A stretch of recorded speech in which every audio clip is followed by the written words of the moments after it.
Hey guys, so today I wanted to talk to you about this little known thing called the backfire effect. So, what is the backfire effect? Basically, it's when you have a perceived worldview that you either grew up with or feel very strongly about, and someone provides evidence contrary to that worldview. And instead of going, that's a good point, instead you dig your heels back into this prior belief that you had. And in fact, after that event, you actually feel even more strongly about this prior worldview that you have. And it's as stupid as it may sound, literally everyone does this, myself included. And so I'm not just going to end this video by saying this is something you should be aware of. I'm actually going to tell you why it happens. So the reason the backfire effect happens is this. When somebody contradicts your worldview, this in your mind goes against the three aspects of your true nature. And so what are the three aspects of your true nature? They are knowledge, life, and joy. And the reason these are the three aspects of your true nature is because they are literally the opposite of the three biggest human fears, which are death, sorrow, and the unknown. Your true nature being life, you don't want to die. So your true nature must be life. You don't want to feel sad or mad or anything that isn't happiness. Therefore, your true nature must be happiness or joy. And this last one is where the backfire effect comes in. You don't like not knowing something. Therefore, your true nature must be knowledge. So when somebody provides evidence to the contrary of your worldview, you don't want to admit that that person's right, especially when they're the opposition. This happens in politics all the time. Let's say you're a leftist Democrat and a Republican provides evidence on some issue that actually makes sense and that you might agree with. And you could go, well, that's a good point, like earlier. But instead, you actually dig your heels in again. You don't want to say that the other person's right, because in your mind, what's really happening is you're admitting to yourself that you don't know or understand something. Because your true nature is knowledge, you don't want to admit that you don't understand something, because that means you don't know something. And as a result, in an effort to perceive that you know everything, you end up rejecting reality in favor of your own perception. That is the backfire effect in a nutshell. And don't give me this bullshit that Republicans are the only people who do this. Everyone across the political spectrum, left, right, or center, fucking does this. We do it because we're human. When somebody contradicts knowledge that you have, the reason you don't want to admit you're wrong in the first place is because now the fear of the unknown comes in, your primal animal instincts kick in, and it makes you do something illogical. I just thought of this example of when Steven Crowder on his channel, he posted one of his 40-minute to hour-long videos.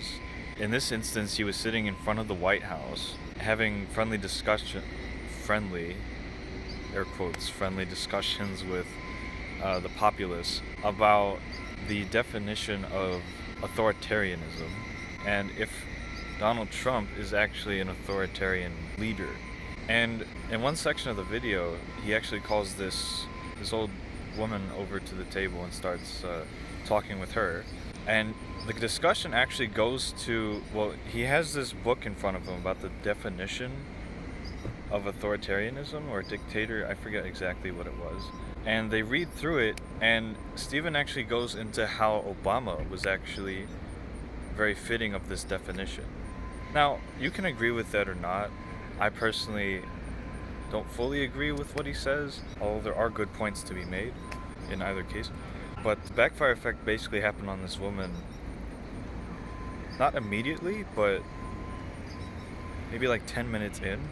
And it's because she was so sure the whole time that Obama was this great president and Donald Trump is the authoritarian dictator, which is the narrative that a lot of us are told.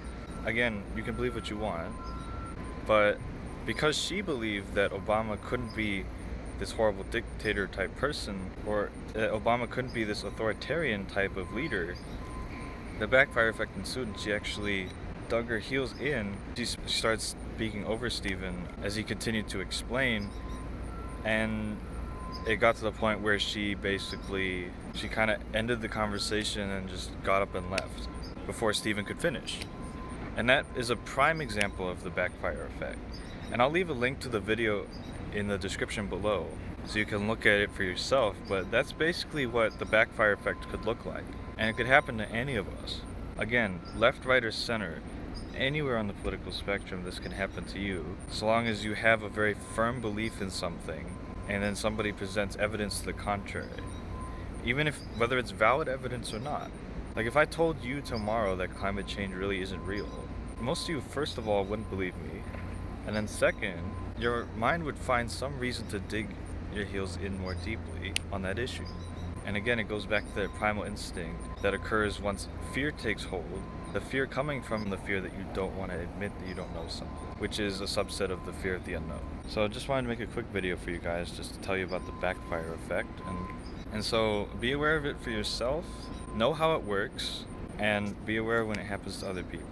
Mainly in politics this happens, but in reality it happens pretty much in anything, in any kind of niche or activity that you might do with other people. It could be racing, could be gaming, could be whatever it is for you, some sport, or whether you're a Mac or PC fan, something, right? The backfire effect is everywhere. And so that's all I wanted to talk about with you guys. If there's an example in your life of when you saw somebody else have a backfire effect, or when you yourself had the backfire effect happen on yourself, let me know in the comments below. I'd like to hear it.